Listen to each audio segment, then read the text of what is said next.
you know what? Being accepted is one thing that killed me.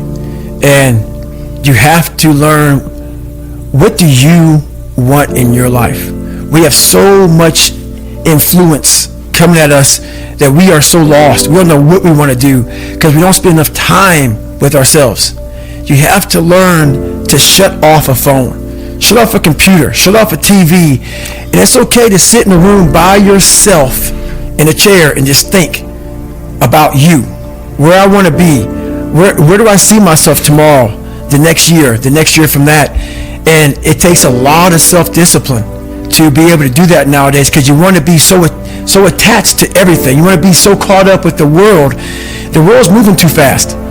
The world's moving so fast that you're trying to keep up to the point where you lose yourself in the world.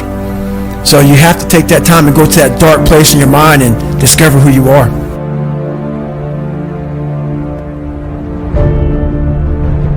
Those scars are real. Those scars are proof that, you know, your past is real. So they're never going to go away. I own them, but I'm proud of my childhood. I'm proud because without all of these lessons in life, and everybody says this bullshit, I mean it.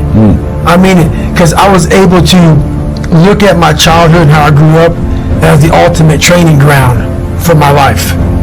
There has to be some people on this planet Earth who have my mentality. As gross as it is to some people, and as far off as it is and not understood, there has to be some people like me on this planet Earth. Has to be some warriors out there that are able to take this mindset and do something with it.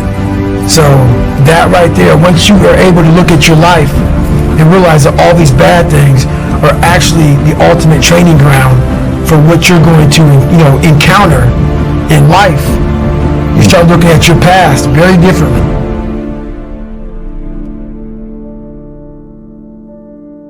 All that shit that I went through in my life to get here today, it is tattooed. It is tattooed in my brain. Every day I wake up, I am constantly battling that person that is like, man, you know, back in the day, this happened to you, man. You know, like, you got called a nigger so many times, and your dad beat the shit out of you, man, and, you know, you couldn't read, and this daggone junior year, all these things start to creep up, even now where you're at today. Every day you're having to constantly battle. It's not as bad as it used to be by any means, right? But that person's still there. That person always lives. And that's the point about, you have to continue to always challenge yourself every day.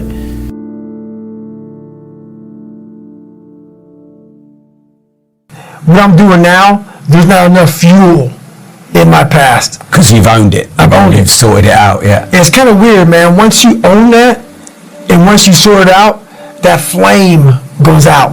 But so does some drive, I guess, because you have pain you're trying to get rid of. It's amazing how powerful anger is. It is a very, very powerful thing, but it can't overcome everything. No. Were you angry then? I was angry once I was able to uncover the rug and look at all these different shells that I collected over the years and say, wow, that fucked me up. And that one fucked me up even worse than that one. And shit, that one was real bad. And because what happens is when you start to collect all these shells, and these shells are bad things of your life, and you put them in your nice treasure chest and you hide them, you know, because it reminds you of where you're at, but you don't want to visit them all the time.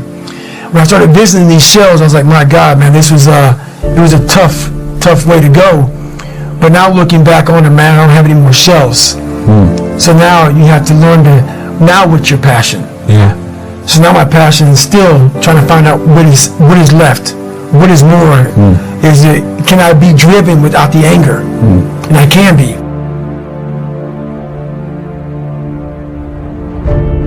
Well, now there are really no small victories now for me, because what happens is once you transform yourself, and even though I'm not running from myself, I'm constantly facing myself. I'm constantly battling myself.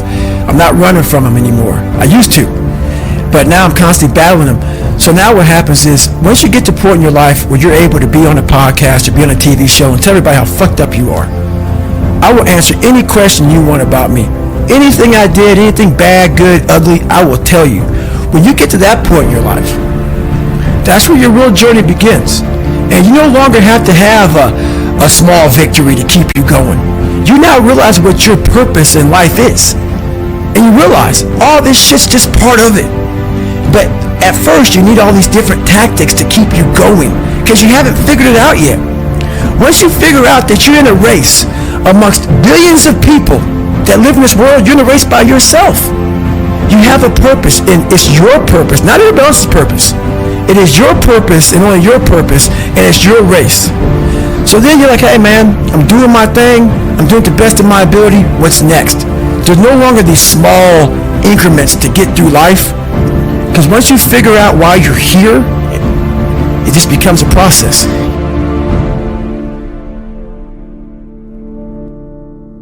Right now, until I'm dead, I'm still examining human potential. How far can the mind go? How far can we go as human beings? So that's, I call myself the Stephen Hawkins of the mind. He was obsessed with everything he ever dove into. The guy couldn't walk or anything, so he was like, the mind, that's one thing he didn't want to lose. And I became obsessed with it because it's the one thing that controlled me. So I became obsessed with this.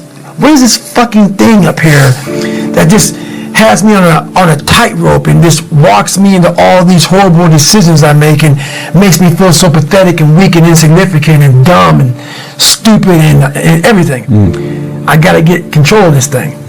But it's amazing that once you get control of that thing, how far you can go. And what sort of things are you doing to get control of your mind? Is it still these fitness challenges and things, or is it? Fitness challenges are part of it, but it's mostly now really I'm big into visualization and also self-talk. But also like, where do I want to be in life?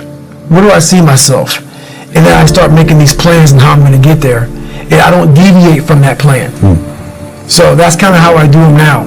I mean, it's a lot more to it than that, but it's a lot of quiet time. I shut out a lot of noise. I only have people in my life that need to be there. If you don't need to be in my life, I'm not about acquiring more friends. I'm not about noise. I'm about, okay, are you trying to go somewhere? You can jump on board. If not, I don't want to hear all your problems. You have a solution for your problem. That's what I'm all about right now. So I'm not about whining, bitching, complaining. I'm about, okay, we need to go this way. So that's the biggest thing.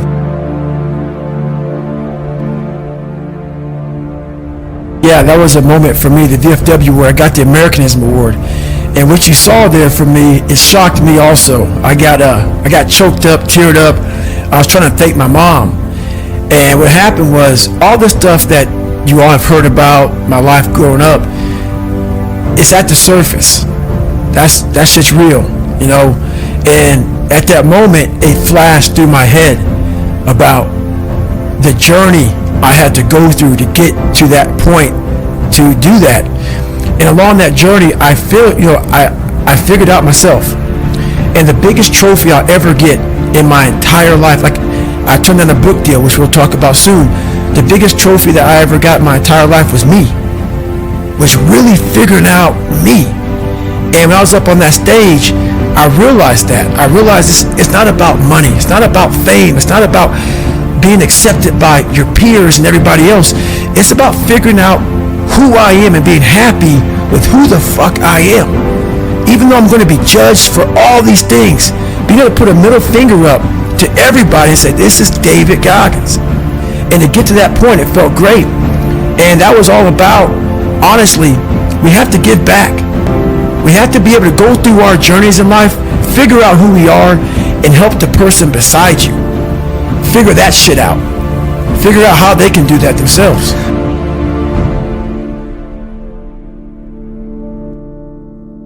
To be able to pull that off, you have to be willing to accept death. You have to be willing to accept you're not going to see your loved ones anymore. You can't care about your loved ones when you're in that rock. Nothing mattered to him but that rock. Those people fascinate me. Those people who are able to put themselves in a place like that, and very few people understand that. To want something so badly. I'm not saying that, because I don't think he believed that he was going to die.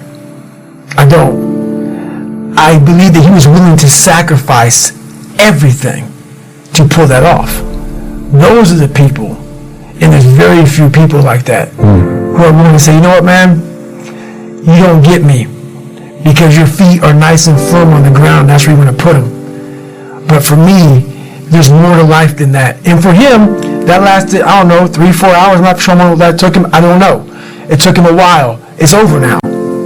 He risked everything for just a few hours on a rock. And I've done that with my own self, with my own personal life, is I've risked so much, but what he gained and what I've gained in these 3 or 4 hours, in these moments, are something that people will never know, because they've never put themselves on the rock for 3 or 4 hours and put everything on the rock. And that's something that very few people can understand.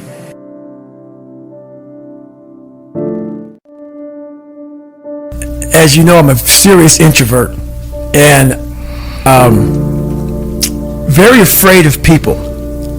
I got judged so much growing up that this is uncomfortable for me. All these podcasts, that's why I post once a week. Yeah. I don't, people are ugly, people are nasty. They make me want to choke the shit out of them, and they're just nasty people. So I stay away from them.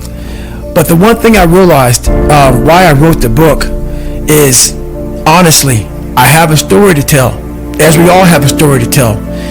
And what I realized on my journey was a lot of us don't believe that we can achieve the impossible. And along my journey, I started realizing, man, I gotta fucking tell some people about this shit, man. Like, I discovered something that some people have, but they don't even fucking know. All of us have it. But along this way, I wasn't, like I said, I wasn't a theorist. I became a practitioner. And I was like, my God, I'm busting down so many barriers of, like, I have a learning disability. Okay, but I'm catching up with everybody. I figured that out. I figured out all these negative things in my life that were keeping me in this hole.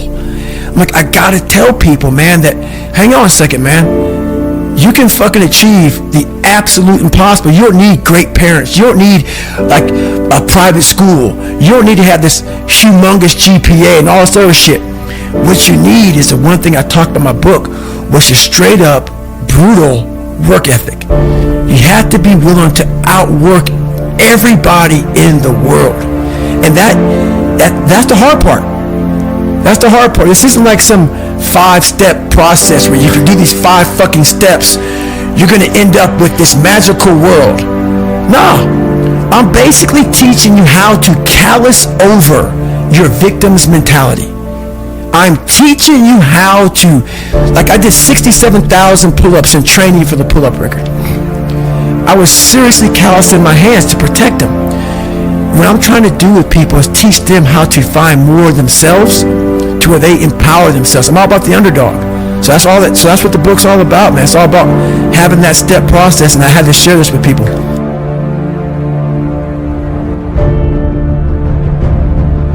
So they think he's crazy. And those are the people I can't talk to.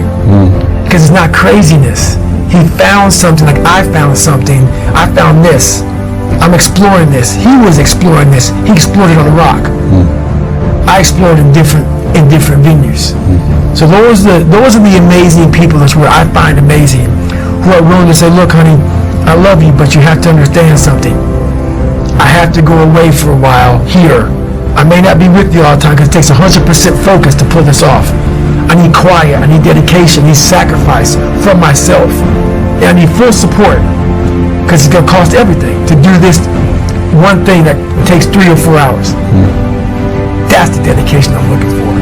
And that's the dedication that does not exist in this world. Does not. When you say does not, except him and you? No, it's hard to find. Yeah. So when I say does not, it's like this. It does. Yeah. It's so rare that you might as well say it doesn't exist. Yeah. I mean, literally, like, especially nowadays. The fact that it's rare makes it special. Makes it very special. But what makes it so crazy to me is so many people have that ability. They haven't taken the time to see what they want in life. Therefore, he's crazy. I'm crazy. They put a title on us. And you know what a title does to people? A title is the greatest separator of all time. it allows you to go away in your comfort zone saying, he's just nuts. He's special. Special person. That gives you a get out of jail free card. You can go ahead and be normal now. Because we're special people. No, we found what we want in life. That's all it is. That's all it is. And very few people are all confused. Life's confusing because they make it confusing.